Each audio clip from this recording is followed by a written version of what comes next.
Hello बच्चों। Thermodynamic series के last lecture में हमने डिस्कस किया था, क्या क्या पॉइंट हमने डिस्कस कर लिए हैं। हमने आइसोथर्मल प्रोसेस और एडियाबैटिक प्रोसेस को बहुत डिटेल में डिस्कस कर लिया है। आज उसी को हम आगे कंटिन्यू करेंगे और प्रोसेस के बारे में जानेंगे। और the most important one is graphical representation के बारे में बच्चों हम जानेंगे। क्लियर है? लास्ट लेक्चर में हमने डिस्कस कर लिया था आइसोथर्मल प्रोसेस और एडियाबैटिक प्रोसेस।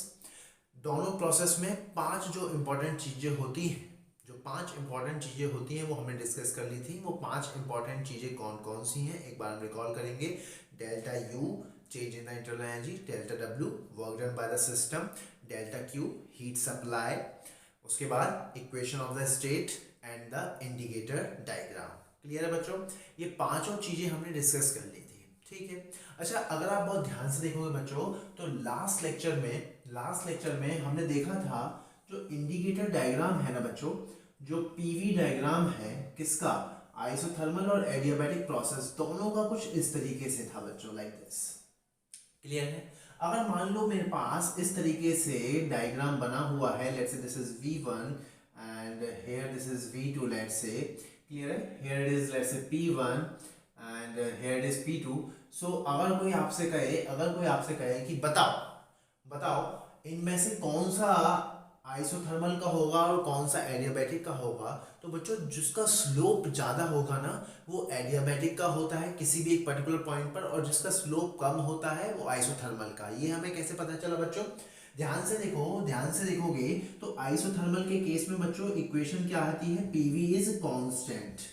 अगर मैं पीवी ग्राफ का स्लोप निकालूं मतलब कि हमें क्या चाहिए, डीपी बाय डीवी। क्लियर है? यही क्या होगा, स्लोप। यही क्या होगा, slope of what, PV graph, PV curve का स्लोप। क्लियर है? अच्छा भाई, इसमें अगर मुझे डीपी बाय डीवी निकालना है तो सिंपल इस इक्वेशन को डिफरेंशिएट करिए। यहां पर तो प्रोडक्ट रूल लगाएंगे बच्चों, प्रोडक्ट रूल लगाएंगे। So P d V plus V d P, constant का डिफरेंशिएशन बच्चों जीरो। सो क्या आ गया, पी डीवी बराबर माइनस वी डीपी। तो यहां से डीपी बाय डीवी वो क्या आ जाएगा बच्चों, dP by dV minus P by V. क्या आ गया यहाँ से, माइनस पी बाय वी। और यही क्या होता है बच्चों, स्लोप ऑफ आइसोथर्मल ग्राफ। यही क्या होगा, स्लोप ऑफ आइसोथर्मल कर्व। ठीक है बच्चों? अच्छा भाई, अब सिमिलरली ये तो आइसोथर्मल प्रोसेस की इक्वेशन है।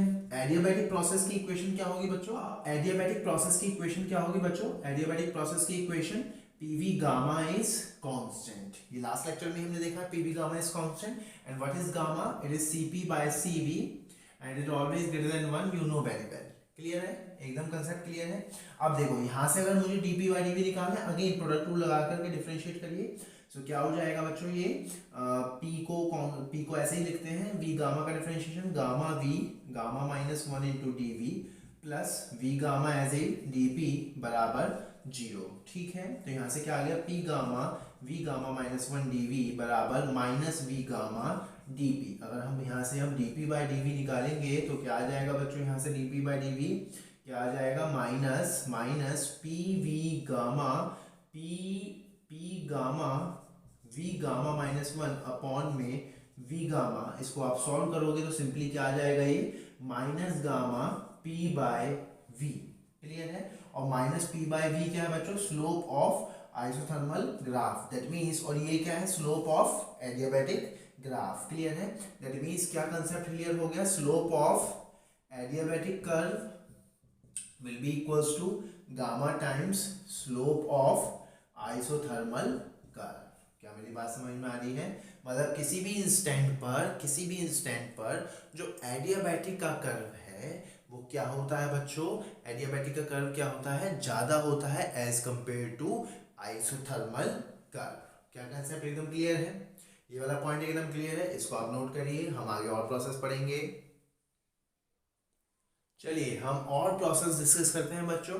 आइसोथर्मल एडियाबैटिक हो गया है। एक प्रोसेस होता है बच्चों आइसोबारिक प्रोसेस। कौन सा प्रोसेस, आइसोबारिक प्रोसेस। नाम से ही पता चल रहा होगा आइसोबारिक, आइसो मतलब सेम और bar is the unit of pressure. That means एक ऐसा प्रोसेस बच्चों जिसमें जब हम सिस्टम की इस एक स्टेट से दूसरी स्टेट पर जा रहे हैं तो क्या चीज कांस्टेंट है बच्चों? Pressure. That means pressure is constant. Pressure क्या है बच्चों? कांस्टेंट। चलिए, अगर प्रेशर कांस्टेंट है बच्चों सो देखो PV is equals to nRT से हम देख सकते हैं, PV is equals to nRT से P कांस्टेंट, N और R तो कांस्टेंट होता ही है। That means volume is directly proportional to temperature. Volume is directly proportional to temperature. That means V is some constant into T। That means V by T is constant. क्या मेरी बात समझ में आ रही है? क्लियर है एकदम? V by T is constant। तो ये क्या हो गया बच्चों? Equation of that process. ये क्या हो गया? Equation of that process. क्या मेरी बात समझ में आ रही है? एक एक चीज अब हम यहाँ पर निकालने वाले हैं, equation of that process. Okay, clear है? समझ में आ गया भाई? अब अगर आप बहुत ध्यान से देखोगे वर्क डन हमें निकालना है। वर्क डन हमें निकालना है तो वर्क डन का जनरल एक्सप्रेशन क्या होता है बच्चों? वर्क डन बाय गैस का जनरल एक्सप्रेशन क्या होता है? प्रेशर ऑफ गैस dV का इंटीग्रेशन। फिलहाल प्रेशर ऑफ गैस तो कांस्टेंट है, इसको बाहर निकालो बच्चों। P को हमने बाहर निकाल दिया तो सिंपली क्या आ गया बच्चों? dV। और dV का इंटीग्रेशन क्या आएगा बच्चों? V final minus V initial which is delta V। That means work done by gas simply कितना आ गया? P into delta V। क्या मेरी बात समझ में आ रही है? क्या कंसेप्ट एकदम क्लियर है? इसको हम और अलग अलग तरीके से भी लिख सकते हैं। जैसे अगर आप बहुत ध्यान से देखोगे ये PV is equals to nRT तो फॉलो करेगा ही ना बच्चों। क्लियर है? इसको डिफरेंशिएट कर दो या फिर इसमें चेंज निकालो। तो देखो P कांस्टेंट है, P में कोई चेंज नहीं होगा, NR कांस्टेंट है, चेंज सिर्फ V और T में होगा। तो सिंपली मैं क्या लिख सकता हूँ? P इंटू डेल्टा V बराबर NR into delta T। That means work done by gas can also be written as P delta V की जगह NR डेल्टा T। क्या मेरी बात समझ में आ रही है? Work done in case of isobaric process can be written as NR delta T। Clear है? और क्या क्या चाहिए बच्चों? हमें डेल्टा U चाहिए, और क्या चाहिए? डेल्टा Q चाहिए। डेल्टा U तो सिंपल है बच्चों, डेल्टा U को तो हम किसी भी इंस्टेंट पर क्या लिख सकते हैं बच्चों? NCV delta T। That means n CV क्या होता है बच्चों? R अपॉन में gamma minus 1 into delta T। क्या मेरी बात समझ में आ रही है? और डेल्टा Q निकालना है so delta Q is simply what? Delta U plus work done by gas. क्या मेरी बात समझ में आ रही है? क्या कंसेप्ट एकदम क्लियर है? You can just put the value and get the result. Clear है? अब अगर मैं इसमें इंडिकेटर डायग्राम बनाऊं, मतलब प्रेशर वर्सेस वॉल्यूम का ग्राफ बनवाऊं बच्चों, तो देखो प्रेशर तो कांस्टेंट है बच्चों। प्रेशर क्या है? कांस्टेंट। अगर प्रेशर कांस्टेंट है तो इसका graph will be like this. क्या मेरी बात समझ में आ रही है? और area under the graph will give you what? क्या देगा? Work done. दैट मींस इसका अगर आप एरिया निकालोगे, मान लो आपको V1 से V2 तक का वर्क निकालना है तो simply just calculate the area. Just simply calculate that area and you will get the result। क्या आपको ये वाला प्रोसेस क्लियर है? आइसोबैरिक प्रोसेस एकदम क्लियर है? इसको आप नोट करिए, हम आगे बढ़ेंगे। नाउ अब हम पढ़ते हैं बच्चों आइसोकोरिक प्रोसेस। कौन सा process? Isochoric process. Isochoric process मतलब अब देखिए एक ही चीज रह गई है, वॉल्यूम कांस्टेंट। एक ऐसा प्रोसेस जिसमें वॉल्यूम क्या हो बच्चों? कांस्टेंट। क्या मेरी बात समझ में आ रही है? अब हर एक चीज पढ़ेंगे। सबसे पहले इक्वेशन देखते हैं। अगेन आइडियल गैस इक्वेशन अगर मैं लिखूंगा PV is equals to nRT, तो देखो ये कांस्टेंट और ये तो कांस्टेंट होता ही है। That means P is directly proportional to temperature, और you can say that P by T is constant. That's the equation of the state. Clear एकदम? समझ में आ रहा है? नाउ अब हम अलग अलग एक एक पैरामीटर की बात करते हैं। सबसे पहले बच्चों work done by gas. Work done by gas क्या होता है बच्चों? वर्क डन बाय गैस क्या होता है? P of gas into dV, but here the dV is what? 0. So work done by gas is what? 0 in case of what? Isochoric process। Clear एकदम?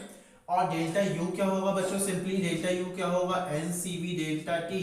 that means NR gamma minus 1 into delta T which is T final minus initial, और यही क्या होगा बच्चों, heat supply, because delta Q बराबर delta U plus delta W, ये तो zero है, that means simply delta Q बराबर डेल्टा यू, दैट मीन्स जितनी भी आप उसको हीट दोगे, जितनी भी हीट दोगे वो सारी की सारी कहाँ यूटिलाइज हो जाएगी, टू डू वर्क। कितनी सारी की सारी कहाँ यूटिलाइज हो जाएगी बच्चों, to do sorry to change the internal energy of the system, because work done by gas is what, zero. Work done by gas कितना है, जीरो। क्या मेरी बात समझ में आ रही है? ओके। उसके बाद बच्चों अगर इसका मैं इंडिकेटर डायग्राम बनाऊं तो सिंपल देखो क्या बनेगा, इसका इंडिकेटर डायग्राम पीवी ग्राफ क्या बनेगा बच्चों, वी तो कांस्टेंट है, it will not going to change, it will be like this. क्या मेरी बात समझ में आ रही है? There is no area under the PV graph, that means there is no work done. क्या मेरी बात समझ में आ रही है? क्लियर है? तो सारे प्रोसेस बच्चों हमने कर लिए, सारे प्रोसेस हमने देख लिए। एक और प्रोसेस है बच्चों जिसका नाम है साइक्लिक प्रोसेस। कैसा प्रोसेस? साइक्लिक। ये सिंपल है बच्चों, साइक्लिक प्रोसेस। अब देखो साइक्लिक प्रोसेस क्या है, अगर मैं बहुत ध्यान से देखूं, साइक्लिक प्रोसेस एक ऐसा प्रोसेस है, या फिर यूं कहो it is a chain of N number of processes in which जिस भी स्टेट से हम चलना शुरू करें हैं फाइनली घूमकर उसी स्टेट पर आ जाएं। क्या मेरी बात समझ में आ रही है? मतलब चेंज हो रहे हैं, ध्यान से सुनना, वेरिएबल्स चेंज हो रहे हैं, प्रेशर वॉल्यूम टेम्परेचर चेंज हो रहा है, लेकिन फाइनली चाहे उसमें कितने भी प्रोसेस हो सकते हैं, फाइनली हम घूमकर कहीं आ जाएं, फाइनली हम घूमकर कहां पर आ जाएं, अपनी इनिशियल स्टेट पर। मतलब P1 V1 T1 से चलना शुरू हुए, बहुत कुछ चेंज हुआ, लेकिन फाइनली कहाँ गए बच्चों, P1 V1 T1 पर। तो साइक्लिक प्रोसेस एक ऐसा प्रोसेस है जिसमें, या फिर यूं कहो cyclic process is a chain of n number of processes after which we will reach at its initial state of the system। क्या मेरी बात समझ में आ रही है? क्या कंसेप्ट एकदम क्लियर है बच्चों? अब साइक्लिक प्रोसेस के इंपॉर्टेंट पैरामीटर्स जानिए। देखिए अगर आप बहुत ध्यान से देखोगे साइक्लिक प्रोसेस में इनिशियल और फाइनल टेम्परेचर क्या होगा बच्चों, सेम। क्या मेरी बात समझ में आ रही है? तो डेल्टा टी कितना होगा बच्चों, जीरो। सो डेल्टा यू कितना हो जाएगा बच्चों, जीरो। ध्यान से सुनना, delta U for all the processes of a cyclic process is zero। let's say एक cyclic process का मैं अगर मैं ग्राफ बनाऊं, देखो बच्चों पीवी डायग्राम बनाऊं, let's say like this, PV diagram is like this, मान लो इस तरीके से बना दिया है, this is also a cyclic process। देखिए यहां से चलना शुरू करा मान लो हमने, और घूम करके यहीं आ गए। let's say अगर मैं कहूं आपसे A B C D, A से B कौन सा प्रोसेस है बच्चों, देखो प्रेशर कांस्टेंट है आइसोबारिक, B से C वॉल्यूम कांस्टेंट है आइसोकोरिक, तो इसमें दो आइसोबारिक हैं और दो आइसोकोरिक प्रोसेस हैं, लेकिन जहां से चले थे हम फाइनली वहीं आ गए। तो डेल्टा यू किसके लिए जीरो है? क्या ए से बी के लिए जीरो है, क्या बी से सी के लिए जीरो है? नहीं बच्चों, ध्यान से सुनना, डेल्टा यू बहुत इंपॉर्टेंट चीज है, न्यूमेरिकल्स में बहुत मजा आने वाला है आपको। क्या मेरी बात समझ में आ रही है? साइक्लिक प्रोसेस के न्यूमेरिकल बहुत जबरदस्त न्यूमेरिकल होते हैं।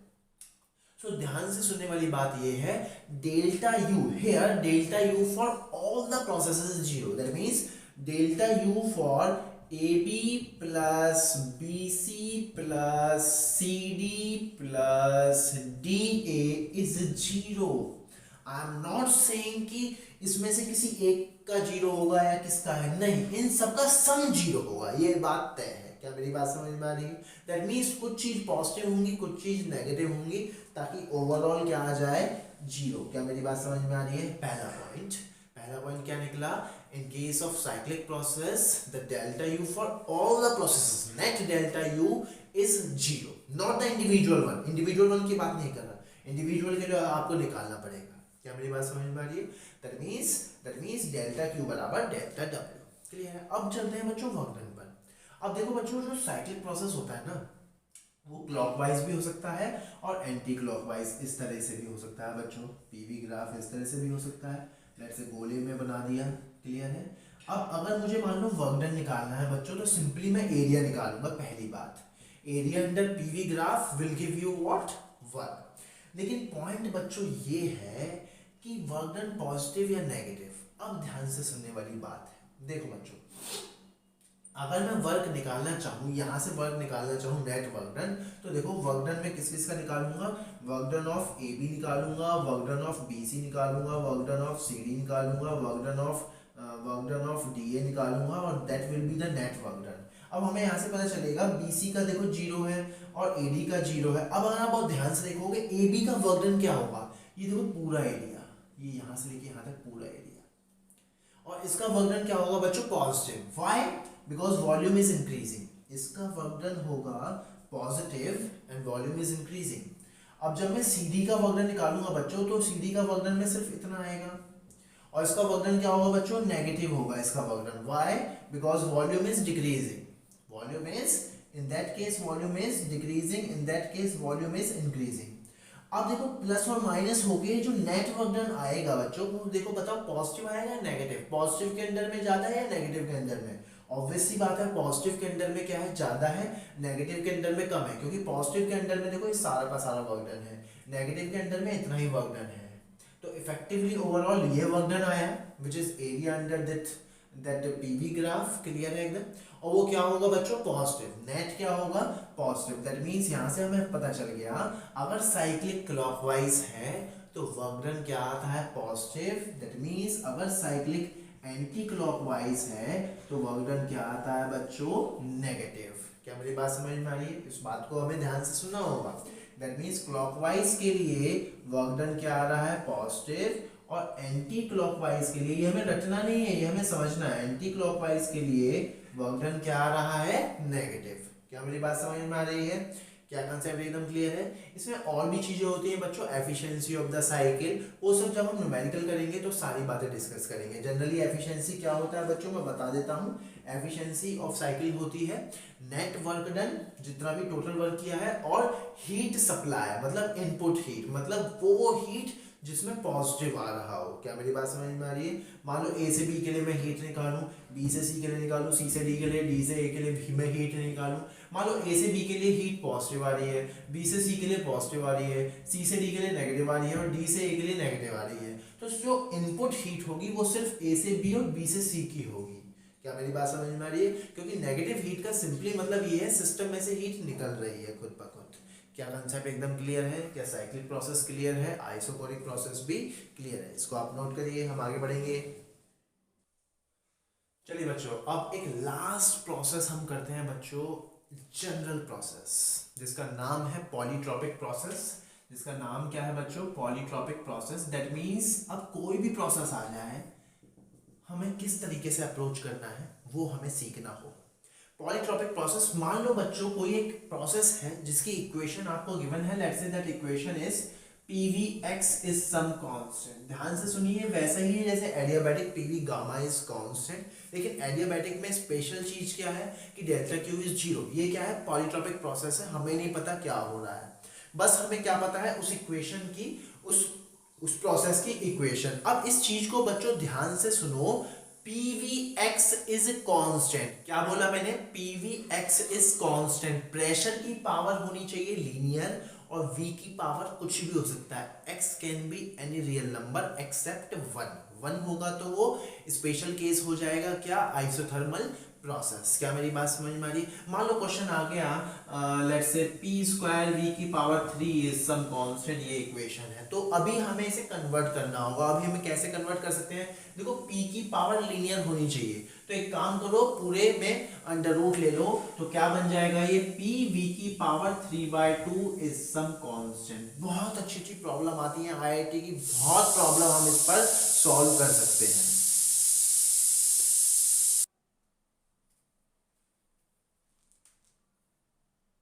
क्या बोला मैंने, PVX इज कांस्टेंट। ध्यान रखना, प्रेशर की पावर लीनियर होनी चाहिए, x can be any real number except 1, क्योंकि अगर 1 होगा तो वो एक स्पेशल केस हो जाएगा आइसोथर्मल प्रोसेस का।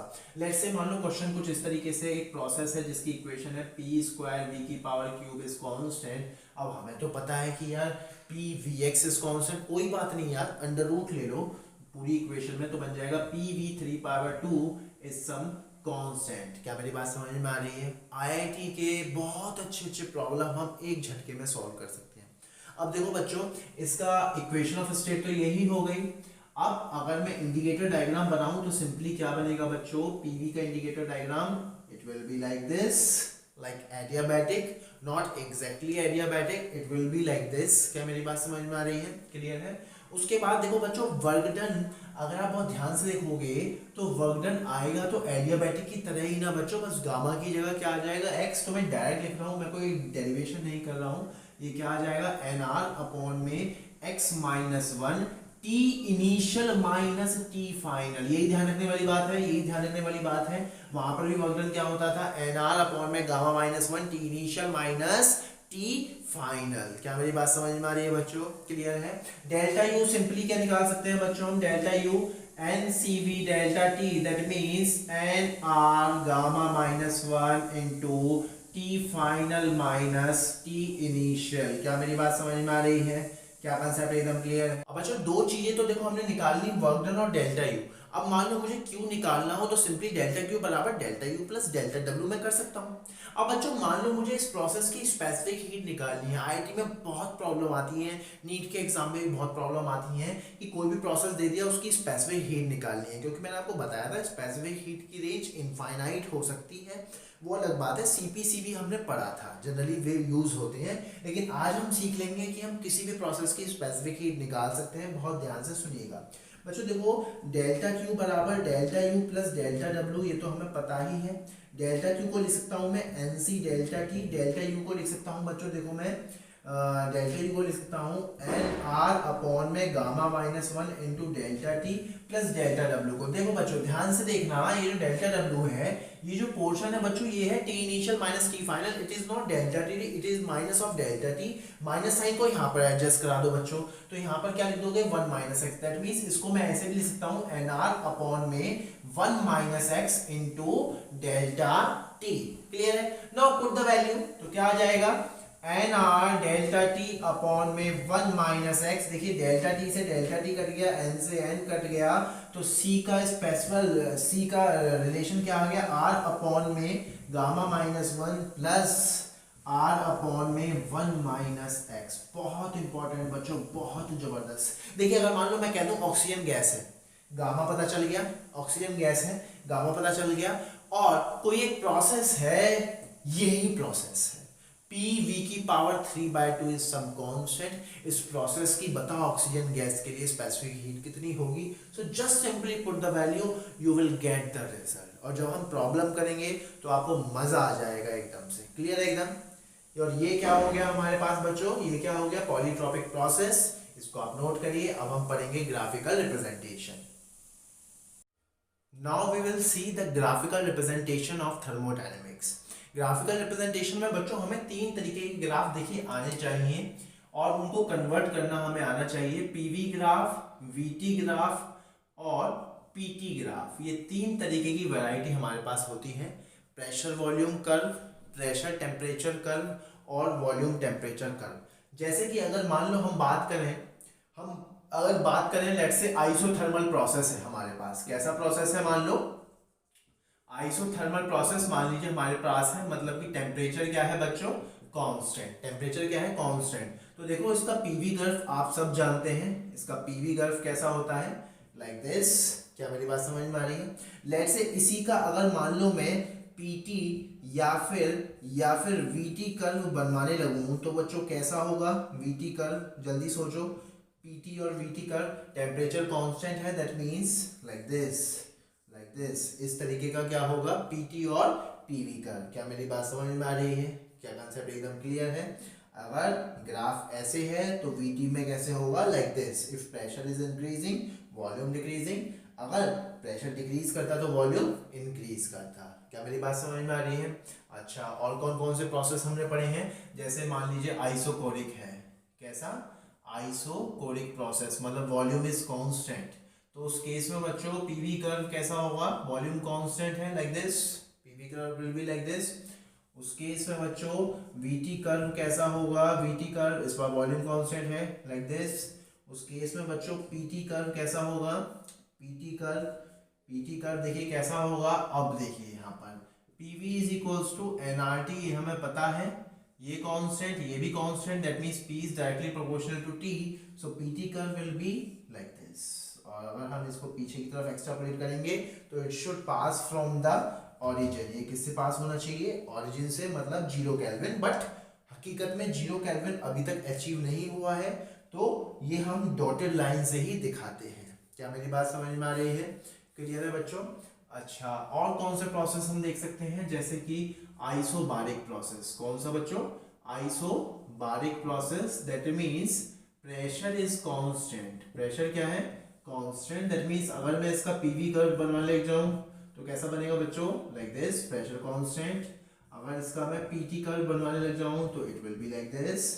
अगर मैं इसका वीटी कर्व बनवाने लग जाऊं तो वीटी कर्व कैसा बनेगा? Again PV is equals to NRT, ये constant, that means v is directly proportional to t, that means it should be like this, straight line. And अगर मैं इसको पीछे की तरफ एक्सट्रापोलेट करता हूँ, it should pass from the origin. क्या मेरी बात समझ में आ रही है? क्या कंसेप्ट एकदम क्लियर है? इनको आप नोट करिए, हम कुछ प्रॉब्लम करेंगे, इनको नोट करिए। चलिए बच्चों, एक प्रॉब्लम हम यहाँ करते हैं। मान लो पीटी कर्व दिया हुआ है बच्चों। कौन सा कर्व दिया हुआ है? किसी भी प्रोसेस का पीटी कर्व दिया हुआ है इस तरह से, और हमें इसमें कन्वर्जन करना है। इस पीटी कर्व का मान लो हमें वीटी कर्व और पीवी कर्व बनाना है। अब देखो, हम सबसे पहले बच्चों इसको फ्रेगमेंटाइजेशन करते हैं इसका। जैसे कि अगर हम बहुत ध्यान से देखेंगे, तीन प्रोसेस यहाँ हो रहे हैं, ए से बी, बी से सी और फिर सी से ए। ए से बी देखो साफ साफ पता चल रहा है बच्चों, आइसोबारिक प्रोसेस है, प्रेशर कांस्टेंट है। कैसा प्रोसेस है? Isobaric process. क्लियर है? प्रेशर कांस्टेंट है बच्चों। और ए से बी, सॉरी, A से B is isothermal. A से B is isothermal. That means temperature is constant. B से C is isobaric. Pressure is constant. B से C is isobaric. Pressure is constant. और C से A बच्चों देखो, P is directly proportional to T. ये कब होता है? अभी हमने देखना when volume is constant. When volume is constant, उस केस में P is directly proportional to T. और अगर हम इसको एक्सट्रापोलेट करते हैं तो बच्चों ये देखो ओरिजिन से पास हो रहा है। क्लियर एकदम? अच्छा भाई, अब देखो, अब अगर हमें मान लो वीटी ग्राफ, सबसे पहले हम इसका वीटी ग्राफ बनाते हैं। चलो बहुत ध्यान से सीखना, वॉल्यूम और टेम्परेचर कर्व बनाते हैं। देखो टेम्परेचर कांस्टेंट है, ध्यान से सुनो, टेम्परेचर क्या है? कांस्टेंट। टेम्परेचर क्या है? कांस्टेंट। ए से बी ग्राफ, टेम्परेचर क्या है? कांस्टेंट। अगर टेम्परेचर कांस्टेंट है तो it should be a straight line. Temperature is constant, it should be a straight line. अब देखो, अब अगर आप बहुत ध्यान से देखोगे, ए से बी ये वाला है टेम्परेचर कांस्टेंट। अब देखो प्रेशर बढ़ रहा है। टेम्परेचर कांस्टेंट मतलब कि PV is constant. Temperature constant का मतलब क्या है? हम क्या यूज करेंगे यहाँ पर? PV is constant. PV is equal to NRT से पीवी इज कांस्टेंट। अब देखो ए से बी में प्रेशर बढ़ रहा है तो वॉल्यूम शुड डिक्रीज, तो हम एरो ऐसे बनाएंगे, ए से बी। एरो का बहुत बड़ा रोल होता है। टेम्परेचर इज कांस्टेंट तो लाइन तो ऐसे ही डलेगी। अब एरो का भी तो रोल है ना यार। देखो ए से बी में एरो कैसे जा रहा है? ऊपर जा रहा है, प्रेशर बढ़ रहा है, तो volume should decrease because PV is constant. चलो अब बी से सी जाना है। बी से सी मतलब pressure is constant. Pressure constant मतलब volume is directly proportional to temperature. ये बहुत इंपॉर्टेंट है। देखिए प्रेशर कांस्टेंट मतलब volume is directly proportional to temperature. ठीक है, अच्छा भाई, अब देखो बी से सी में टेम्परेचर बढ़ रहा है तो वॉल्यूम भी बढ़नी चाहिए। अब देखो ये ग्राफ कुछ इस तरह से बनेगा, डायरेक्टली प्रोपोर्शनल मतलब it should be a straight line like this, it should be a straight line. तो हमें थोड़ा सा अकल लगा करके अपना काम चलाना है लाइक दिस। क्लियर एकदम? ये ग्राफ है बी से सी का बच्चों, ठीक है, और ए से बी का ग्राफ इस तरीके से आएगा और वॉल्यूम शुड बी डिक्रीज। इस तरीके से मैंने बना दिया, ठीक है, बी से सी का ग्राफ लाइक दिस। क्योंकि अगर पहले आप देखते तो मैंने कुछ ऐसा टेढ़ा सा बना दिया था, उस केस में मैं स्ट्रेट लाइन नहीं बना पाता, तो मैंने पहले ये बना दिया, ठीक है। अच्छा, अब इसके बाद बच्चों, इसके बाद कौन सा? बी से सी हमारा हो गया। इसके बाद सी से ए है। सी से ए वॉल्यूम कांस्टेंट है सी से। देखिए तो pressure is directly proportional to temperature. अब सी से ए है, सी से ए अगर आप बहुत ध्यान से देखोगे, सी से A it should be like this, correct. So the PT graph का VT graph should be like this. अब हमें बनाना है बच्चों पीवी कर्व। कौन सा कर्व? PV curve. क्लियर है? चलो हम आगे बढ़ेंगे। सबसे पहले हमें देखना है ए से बी। ए से बी के लिए temperature constant, pressure is inversely proportional to volume. PV curve ऐसे ही बनता है, ठीक है, ए से बी के लिए, करेक्ट। चलो ए से बी के लिए हो गया। देखिए प्रेशर बढ़ रहा है तो volume should decrease, so here should be A and here should be B. pressure is increasing from A to B, pressure is increasing and volume should decrease. ये कहाँ से पता चला? ये यहाँ से पता चला. ठीक है, चलो A से B हो गया. अब B से C. B से C बच्चों प्रेशर कांस्टेंट है. प्रेशर कांस्टेंट है, that means volume is directly proportional to temperature. Pressure constant है, दैट मीन्स इस तरीके से ही आएगा. अब देखो B से C. B से C टेम्परेचर बढ़ रहा है. टेम्परेचर बढ़ रहा है. सो B से C टेम्परेचर बढ़ रहा है. Volume should be increase. So B से C should be like this. Pressure constant है and volume should increase. Pressure constant है एंड वॉल्यूम शुड इंक्रीज. उसके बाद बच्चों C से A. C से A क्या है बच्चों? Volume constant. C से A क्या है बच्चों? Volume constant. तो it should be like this. Volume constant. क्या मेरी बात समझ में आ रही है? क्लियर है? क्या आपको कन्वर्जन्स करने आ रहे हैं? सबसे पहले इस तरीके से आप अरेंजमेंट लिखिए, उसके बाद सिंपल सिंपल अपने कन्वर्जन करते जाइए. क्लियर है एकदम? इसको आप नोट करिए और प्रॉब्लम देखेंगे हम. चलिए बच्चों, एक और क्वेश्चन हम यहाँ देखते हैं. मान लीजिए अगेन पीटी कर्व आपको दे रखा है, इसका वीटी और पीवी कर्व आपको बनाना है. सबसे पहले वही हम प्रोसेस देख लेते हैं क्या क्या है. चलो ए से बी अगर हम देखें, अगेन ए से बी कैसा? Temperature constant. ठीक. बी से सी बच्चों, बी से C pressure constant and here I am writing also pressure is increasing. And B से सी में temperature is increasing. And from C to D again temperature is constant and pressure is decreasing. And from D to A again pressure is constant and temperature is decreasing. Clear है बच्चों? चलो सबसे पहले हम बनाते हैं बच्चों VT कर्व. सबसे पहले हम कौन सा कर्व बनाएंगे? मिलकर के बनाएंगे VT कर्व. चलो देखो A से B टेम्परेचर कांस्टेंट. A से B टेम्परेचर कांस्टेंट. अगर टेम्परेचर कांस्टेंट है तो A से B कुछ इस तरह से ही बनेगा बच्चों. ये बात तो तय है.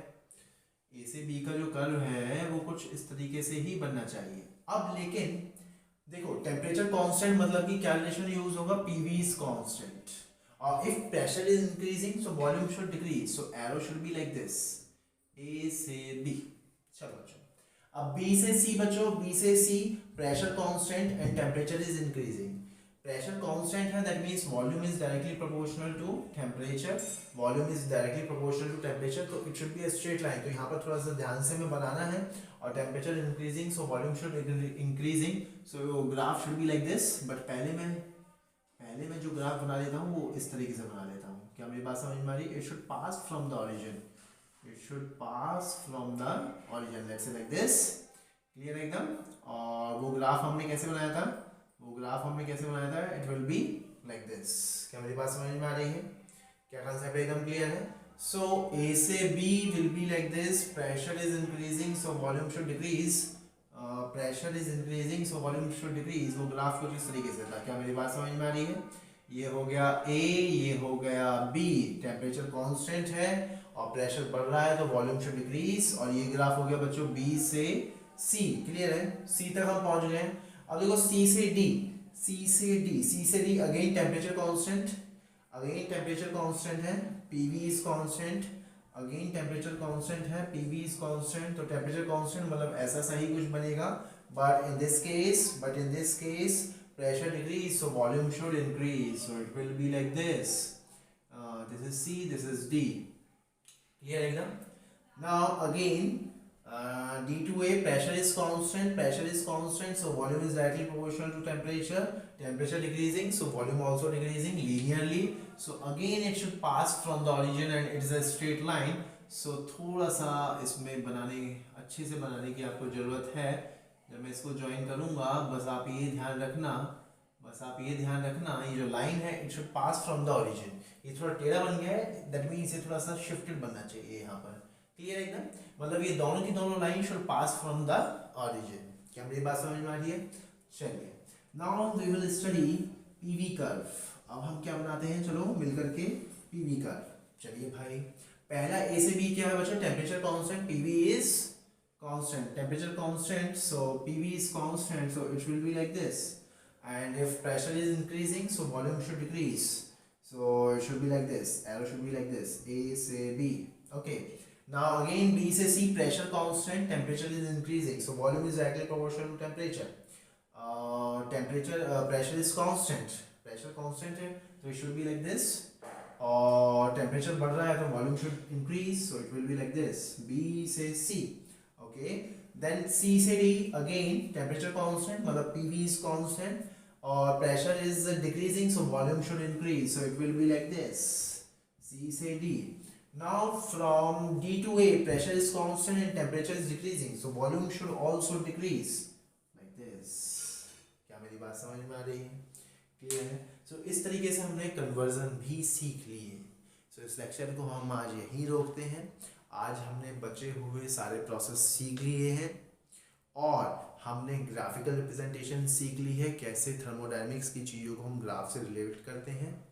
नेक्स्ट लेक्चर में हम कुछ न्यूमेरिकल देखेंगे बहुत अच्छे,